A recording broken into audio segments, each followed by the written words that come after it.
What is going on, Colts Nation? Welcome back to another episode of Bring the Juice. Welcome to episode 5 of our mini series. This is the final episode of this quarterback mini series. And today we're going to be breaking down Tennessee quarterback Hendon Hooker. Of course, I'm with my guy Landon from the Blue Stable. And guys, this is a very interesting prospect because, Landon just literally 3 months ago. The majority of a lot of people in the country thought this guy might potentially be the best quarterback in the nation the way that he was playing with Tennessee. Tennessee was riding high. They beat Alabama in that stunning game where Hendon Hooker just seemed like he couldn't miss. Him and Jalen Hyatt were just on a whole nother level. Hendon Hooker just had some unbelievable stats going. Tennessee was just the underdog riding that ship. And then sure enough, late in the season, he tore, what was it, the ACL or the Achilles? It was the ACL. ACL. Okay. Just want to make sure I get that right because I sometimes forget that. But yeah, the ACL. So, he may miss part of, the beginning of the season or at least going into training camp potentially. Well, so here's something on that, though. So he was actually one of the guys I actually got to sit down and talk to at the Senior Yeah. Bowl. So we had some pretty good conversations there. He's actually targeting the beginning of March or probably right around now to the beginning of March whenever he can start running again. Huh. So from what he told me, he should be ready to go for training camp.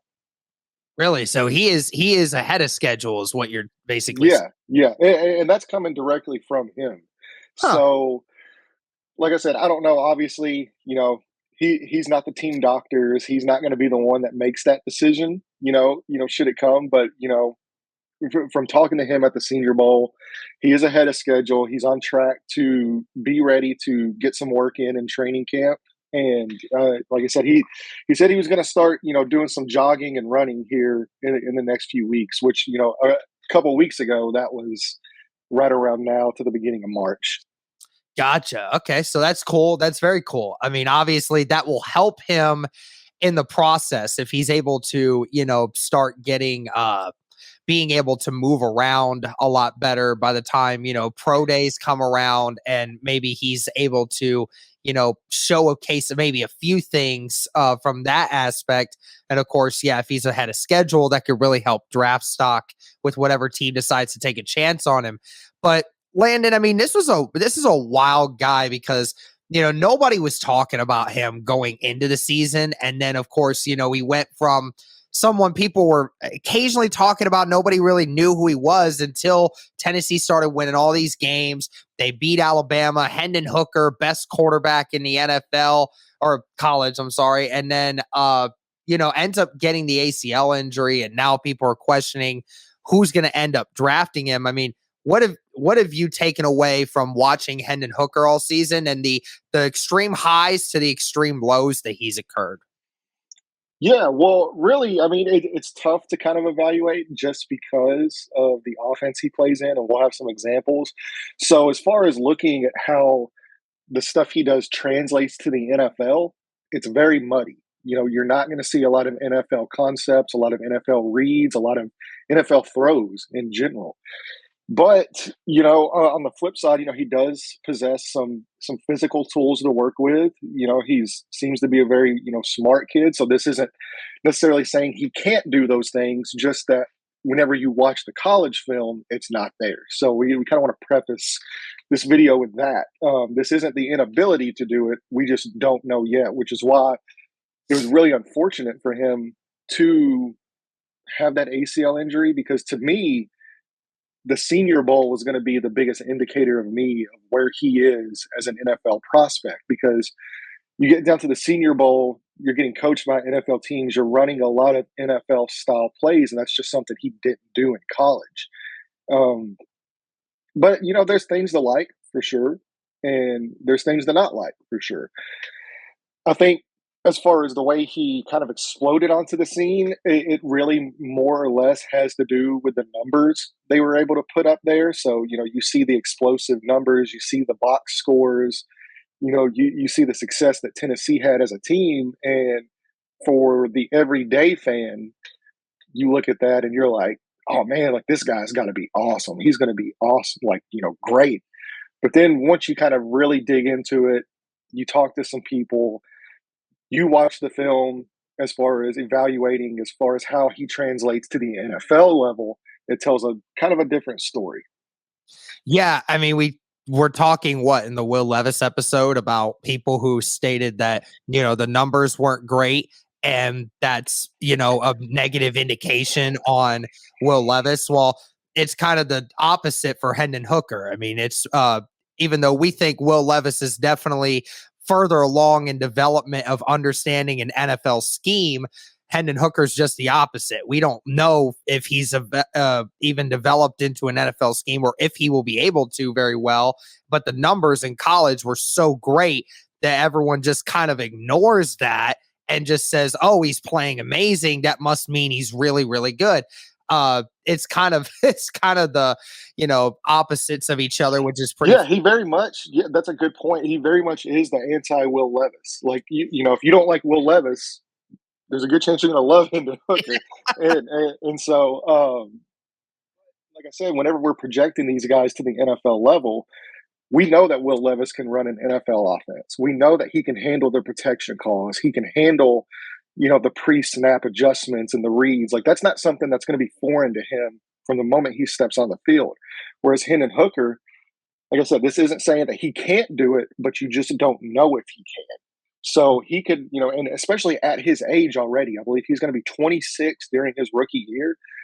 And whenever you have somebody that's as big of a question mark as far as understanding and being able to execute NFL concepts and NFL throws at that age, it just kind of creates a little bit of the unknown. Yeah. I wonder, and you could probably tell me about this because I'm sure you probably have seen film on Malik Willis. I thought that Hendon Hooker and Malik Willis were both kind of these one read system quarterbacks from the offenses that they ran in college. I know they stated that about Liberty. I'm not 100% sure whether you agreed with that or not, but I felt like Hendon Hooker and Malik Willis kind of had the same similar offensive identity where normally it's a one read, or if that one read's not there, the second read's always open, that sort of thing, which I always hated when people put Stroud in that argument because Stroud is anything but that. But I mean, what do you think when it comes to how Malik Willis and Hendon Hooker played with their offenses? One, like I think we need to acknowledge they're very different prospects just Yeah. because of the body type, the athleticism, and I do think Hendon Hooker is further along, a lot further along as a passer than Malik Willis is.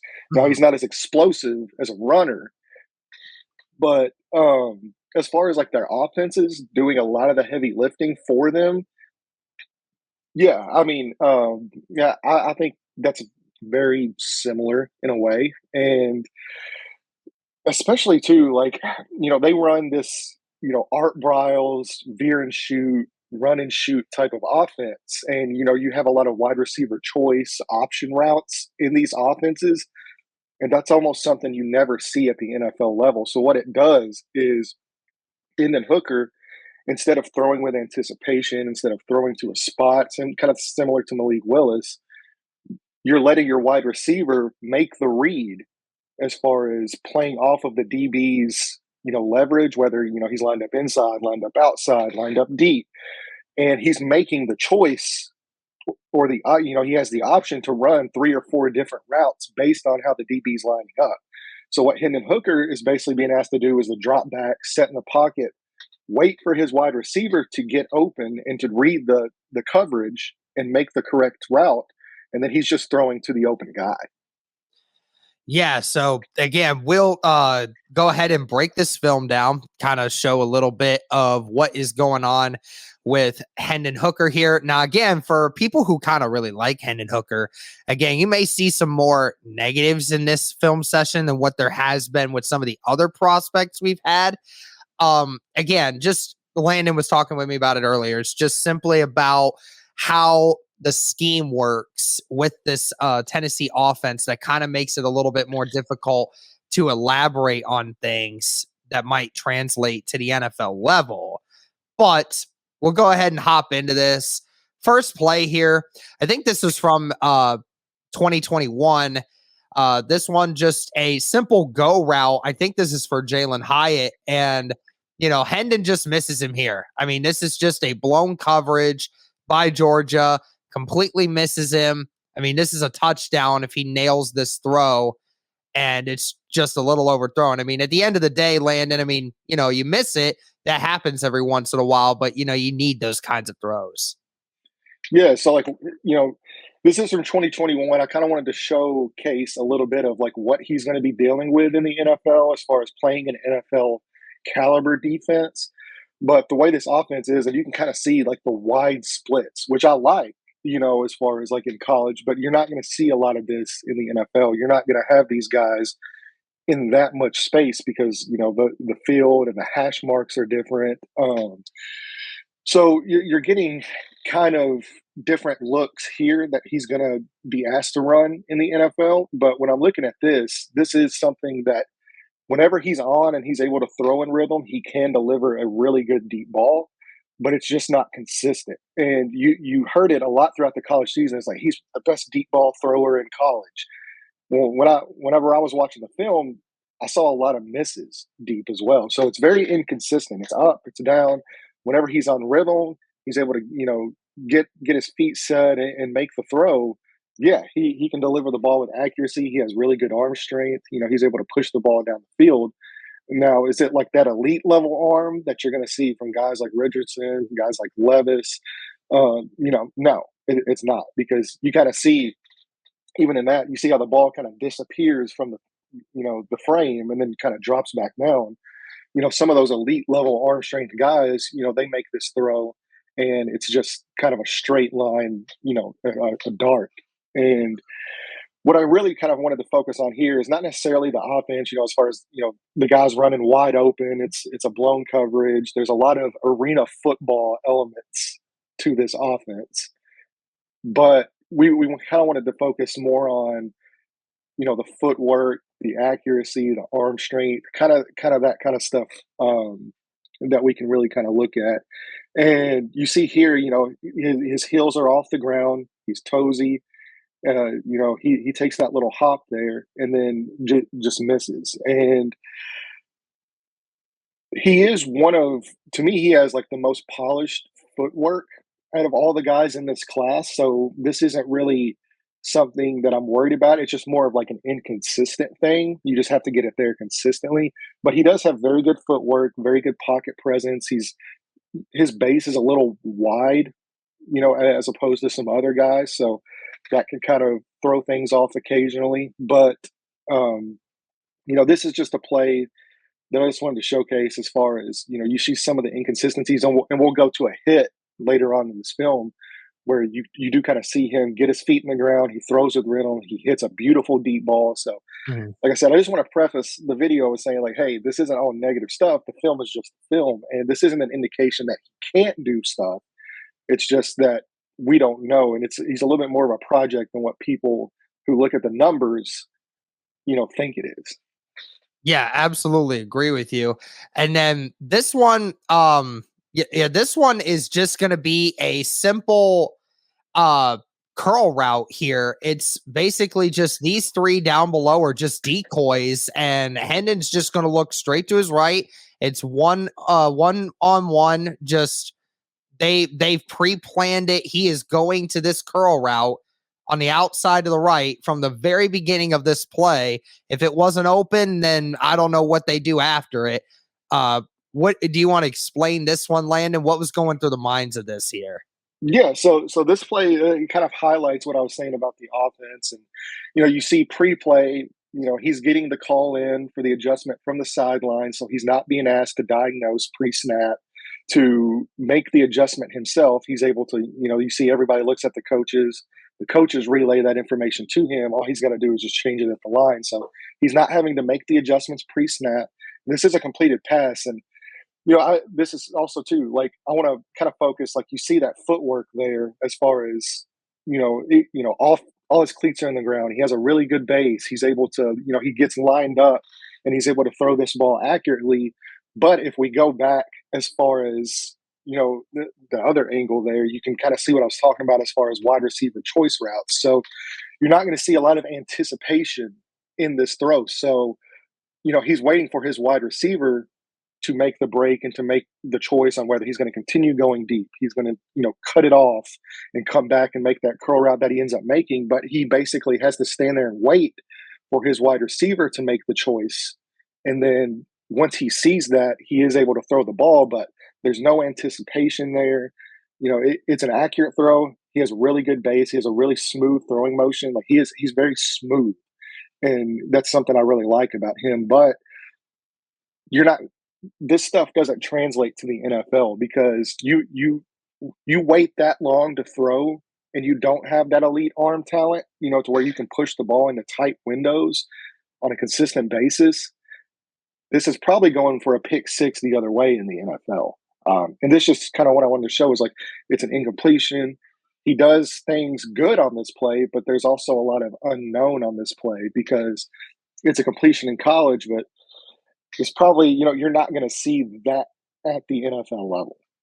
Yeah, I mean, do you think that hinders his development, or do you think that it's like, because I wonder why that is that Tennessee ran an offense like this with a quarterback that, is capable of doing so many things, but yet was just, I don't know why it is. I wonder if they thought that he really isn't that developed and that this is the best that he can do, or if it's just a fault on the offensive staff for not adjusting to Well, how no, things. I mean, I don't think it's any of that. I don't think it's an indictment on Hendon Hooker and his ability at all. Really, look, whenever you're in college and you're at the college level, what's a coach's most important job? To win football games. So you're going to design an offense around what you feel is the best way to win football games. Tennessee obviously did that, especially before the injury. They're one of the top 10 ranked teams in the country. So, you know, they're not really necessarily concerned about, the NFL or anything like that. They're trying to win football games. And this offense to them, and we saw how explosive it was and how successful it was throughout the season.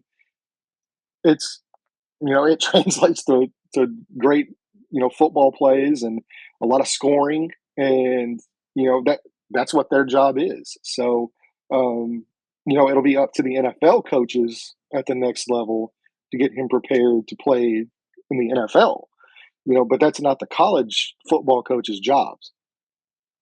You think that ends up hurting his development at all by being in that kind of offense? I know obviously like colleges, are only focusing on themselves currently, but I wonder like, being in that kind of offense with that kind of tendency and, I just wonder if it puts him further behind, like you said, like putting him further behind than what some people might realize. Do you think that really does hurt his development being in this?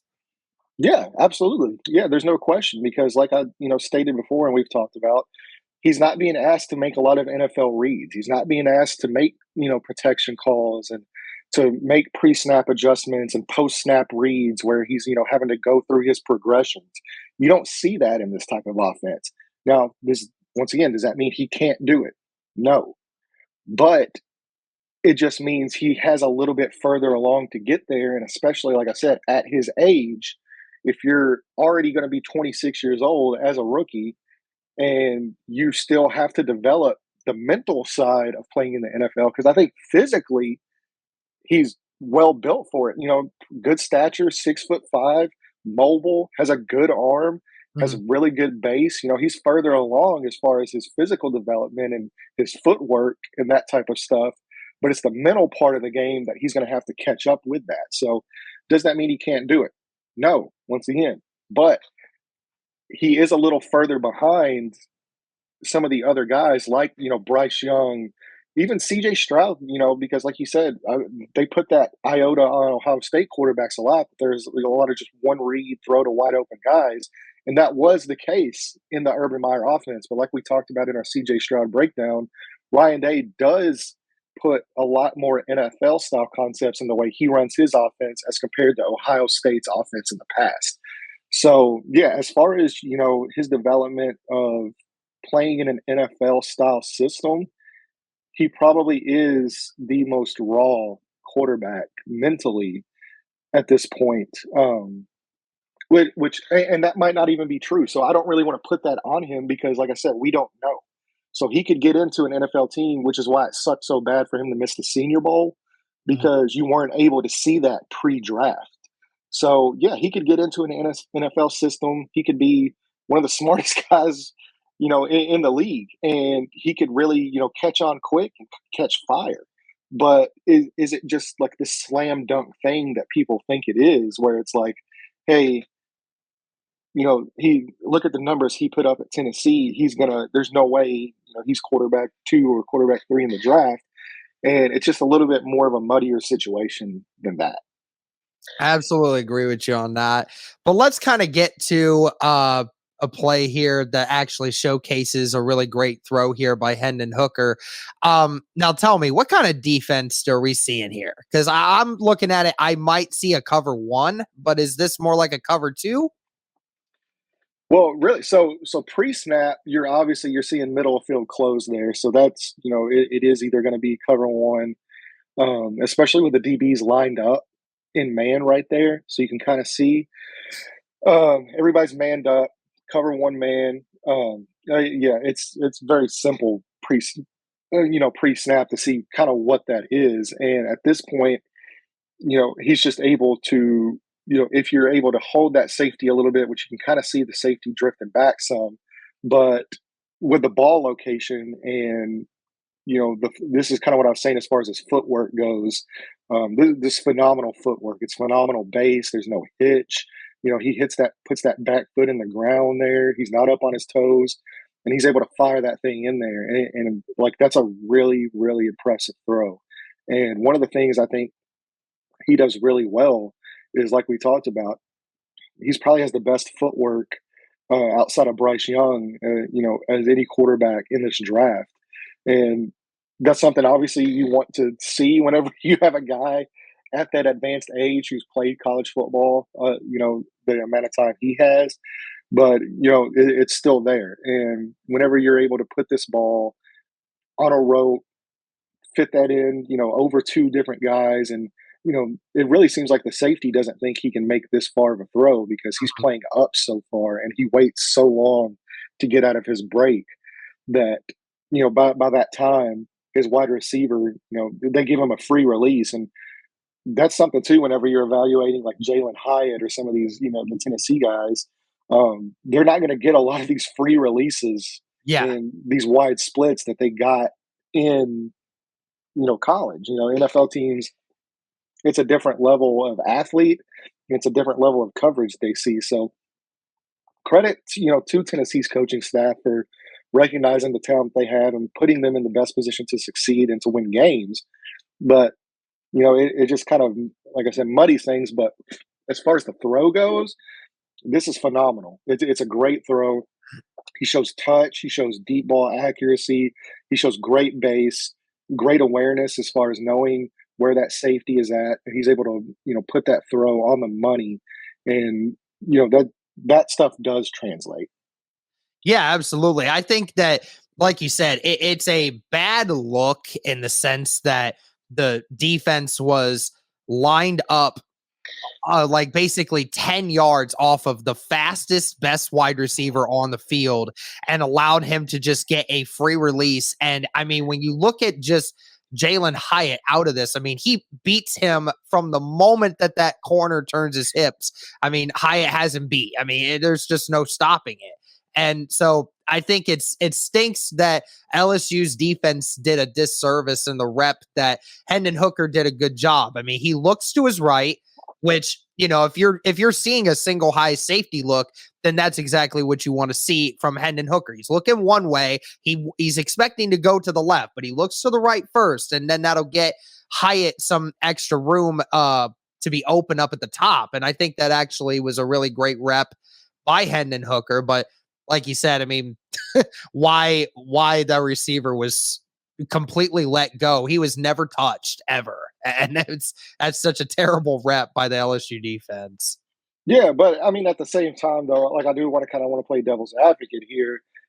The throw's the throw. So regardless of what rep the wide receiver's making, regardless if he's wide open, kind of similar to the very first play we saw, regardless if he's wide open, you still have to be able to hit this throw. Right. And he does that. And so that's very positive you see. And I love what I see as far as the footwork, the base. There's no heel click. He's just able to plant that foot and he knows, he gets lined up correctly and this is a phenomenal throw. Oh, 100%. Yeah. That I think that was one of those throws where, anybody that was watching college football at that point just knew Hendon Hooker had something in him that was really good. Let's go to again back to his 2021 year. This one just ends up being an interception.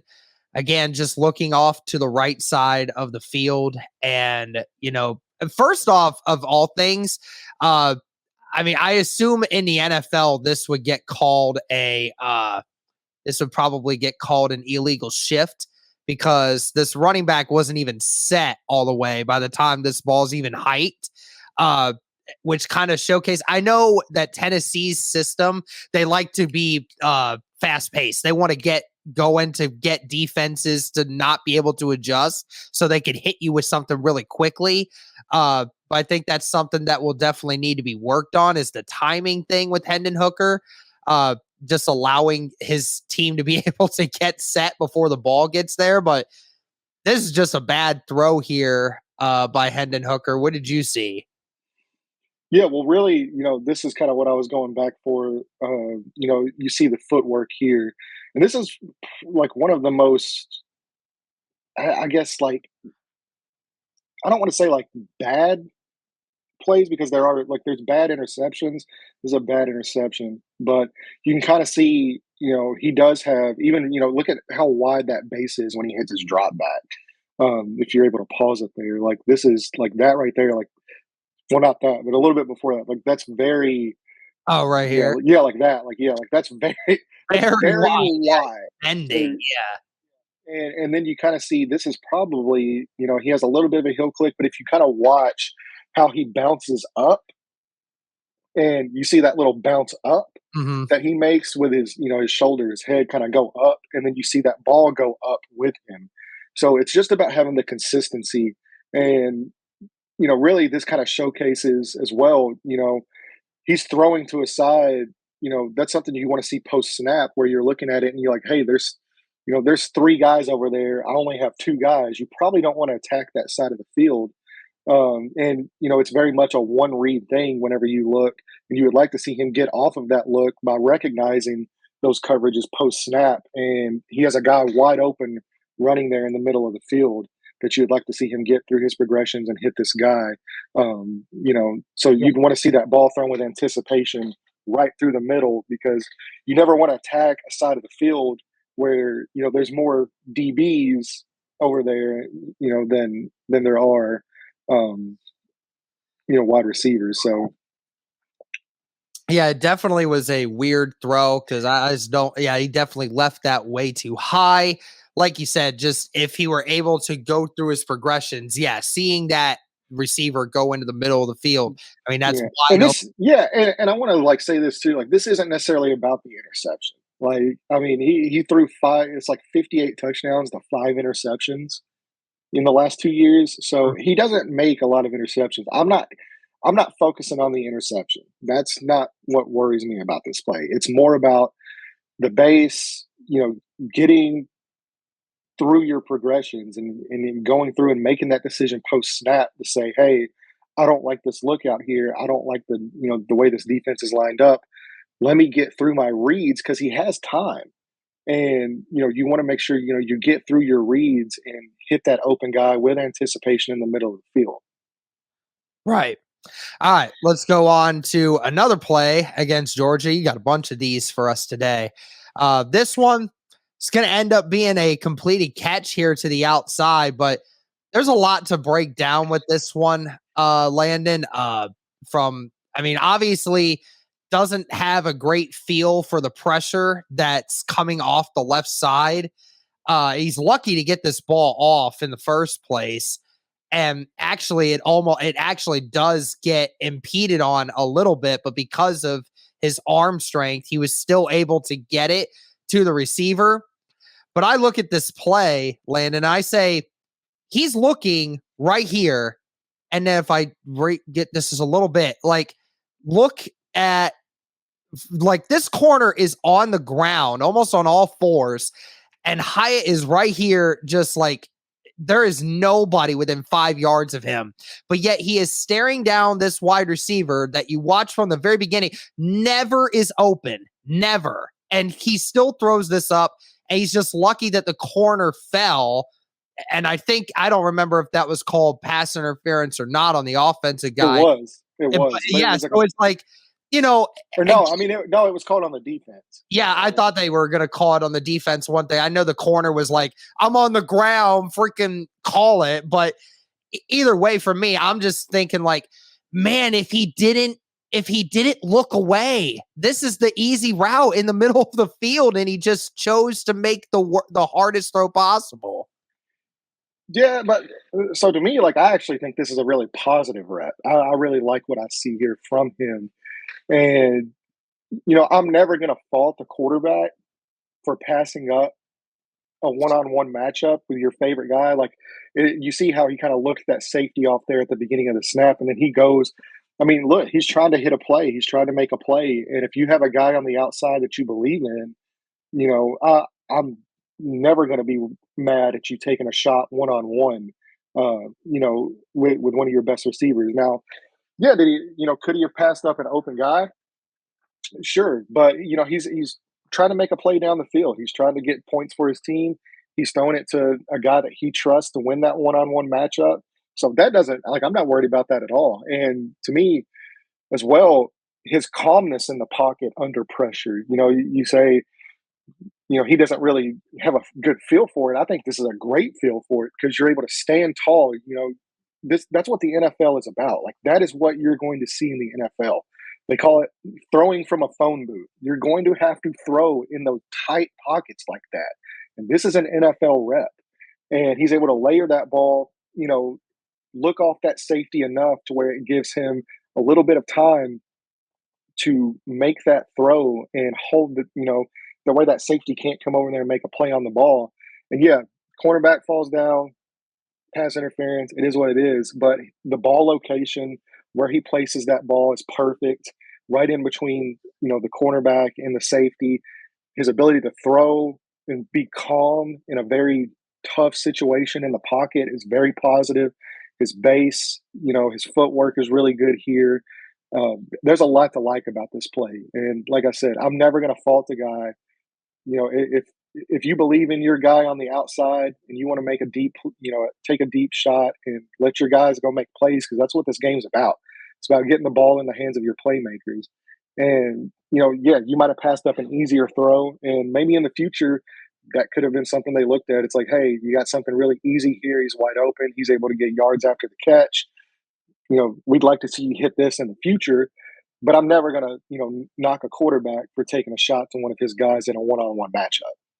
Do you think that the extra, like, little pump fake was necessary? Because, I mean, I definitely see, he's doing another one of those thrusts that we saw from the last rep where, he threw the interception. It almost got him sacked. So, I'm just like, I wonder if that was necessary to be able to. It probably was, because his receiver probably needed a little bit of extra time to get open. Am I right? Well, no, I mean, it's not really necessary at all. And it's something that you would like to see cleaned up, but it's very minimal. You would like to see him, let that ball go with a little bit more anticipation. But at the end of the day, he's able to stand in tall, under pressure, throw in a phone booth in a tight pocket, keep calm, and deliver an accurate ball. And that's really what it's about. Gotcha. All right. Now I think this is the last one that we got here. And this one kind of shows the mobility of the Hendon hooker that we've seen. And it's been more adamant from this year specifically. I don't know. I will see if, Hendon Hooker ever gets back to this kind of mobility again. If he does, then absolutely awesome. I mean, this is a clip that like shows you, hey, like, I might be, more known for my throwing, but if I can make plays like this every once in a while, Landon, I mean, it definitely adds another dimension to his game. Yeah, yeah, this is, like, extremely positive, especially too, like I said, you see him one of the things I really like about Hendon Hooker is he's very cool and calm and collected in the pocket. You never see him panic, and that's something you're gonna have to have at the next level. And, at his size, to be, 6'5", 2, 15, 220, to have that athleticism to, break off a tackle, that's a defensive lineman that gets his hands on him there, and he's able just to kind of like, rip through that, contact, get out on the run, and then, to make this cut there, to make that guy miss, to make another guy miss, and then he's kind of off to the races. And he might not have that breakaway speed, Lamar Jackson, Anthony Richardson, like those type of guys have, but he's very mobile and he's able to make plays with his legs. And, you know, one of the things I would like to see from him more is whenever he does, because it seems like whenever that option to throw isn't there, instead of getting out of the pocket and creating as far as a passer, you see, your Bryce Youngs, Will Levis.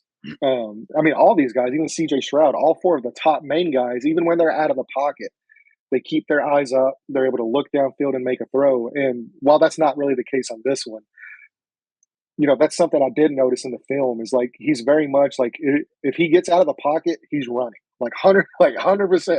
You're not going to see him really keep his eyes down the field and go to make a throw if he gets out of that pocket. So that's something that I would really like to see developed in his game because I think he has that ability for sure to make creative plays and to do that. And he's put it on tape a couple times, so you see it a couple times throughout the season, so he can do it. It's just getting it there consistently. But as far as this play goes, like I said, the ability to stay calm, stay collected within a tight pocket, to rip through that defensive tackle, to go out and make a plays, and not only make one guy miss, but make multiple guys miss. That's some really special stuff from him there. And you want to, ACL injuries are not what they were in the past. They're not the death True. sentence that they were. So the fact Yeah. that he's already this far along, he's getting ready to start running. I think it bodes well for him to have full recovery. Yeah, absolutely. And like you said, with the mobility thing, yeah, I mean, unless it's a designed rollout, then yeah, you're right. He tends to have that idea of just rather run than look down the field for other things. But how do you think that's going to fare for him with the fact that the ACL is, recovering very well? And, by midsummer, this guy may probably already be back to almost 100%. Do you think that really boosts his potential of getting drafted, either potentially late first, early second? Do you think somebody's going to do that? Or do you think that this guy's still a little further behind because of that missed time with the ACL? No, I mean, I don't really think it hinders him at all because like I said, he's already further along in his development as far as, the ACL injury than you thought he would be. So if he's running and he's able to, do some stuff by training camp and he's able to get out there on the field, I don't really see it being much of an issue at all. I think, there's a shot that, obviously the age factor plays into this as well. And then, the mental development as far as, can he run and execute those NFL style concepts? To me, that kind of pushes him further out of that first round conversation than, the ACL injury does. But, I think there's a lot to like on the film. I think there's, some stuff he's got to clean up, some stuff he has to work on. But, if you can get past the age, if you can get past the ACL injury and you're able to draft this guy because he does have a lot of really enticing physical tools. He's already further along as a passer as far as his base, his accuracy, that kind of stuff goes, than more of the raw guys like, Will Levis and Anthony Richardson. So he's already further along than those guys are in that aspect. He's also quite a bit older than those guys. Yes. But um, but like I said, if you're able to kind of look past the age, I think he could be a really good quarterback if you're able to kind of take your time, be patient as he learns these NFL style concepts and offenses. And, he has all the physical tools to be successful. And even some of the mental stuff he shows as far as, you know, he's always, like I said, he has the best ability outside of Bryce Young in this class to stay calm and collected in the pocket and to not freak out and just, that goes a long way in the NFL. So I think there's definitely a path forward for success here for him. I just think he's not this slam dunk, you know, look at the box score, look at the numbers this guy put up, prospect that people think. So you're going to have to be patient, but if you're able to get him in the second, third round and let him set for a year, fully heal from that ACL, take reps in an NFL style system, in practice and in camp and all that kind of stuff for a year or so, I think it can pay dividends for a team. I think he could be a really good starter in the NFL. Now, I don't think he has the upside that maybe some of the other guys have, as far as being, a top 10 quarterback, but I think you can win games with Hendon Hooker as your quarterback. And it'll be interesting to see where he ends up in this draft. But that's going to do it for this one, guys. And that is it. That is the end of our quarterback mini series, breaking down these 5 quarterbacks. I want to give a special shout out to you, Landon. Without you, this doesn't happen. Without the film and being able to break things down, I greatly appreciate you helping me with this project. And hopefully we can do more of this stuff throughout the off season and maybe even after the draft when the Colts actually get their quarterback, and then we can kind of see what would be good and what would be bad about having them in our system. Yeah, for sure. And, thanks for having me on. I always enjoy doing this type of stuff. I love watching film and, breaking down these quarterbacks and not even just quarterbacks, but just players in general. So I know I haven't really done a lot of other players. I've been more focused on offensive line and quarterback because that's kind of the biggest need that I see that the Colts have. So that's really where my focus is. But I'm excited for this combine for sure because a lot can change after this combine. And, you're going to see some guys rise, some guys fall. Nothing's set in stone right now. So that's why it's so fun doing this a little bit early because it gives you a little peek into what these guys can do as far as the film goes. But then once these meetings happen, the combine happens, measurements happen, you never know what, will happen over the next couple months. So it's exciting. Thanks for having me on. I really appreciate, the support that you showed the Blue Stable and all of us as well. So yeah, we've had a great time. Absolutely. Let us know your guys' thoughts. Thank you guys so much for tuning in. And as always, guys, go Colts.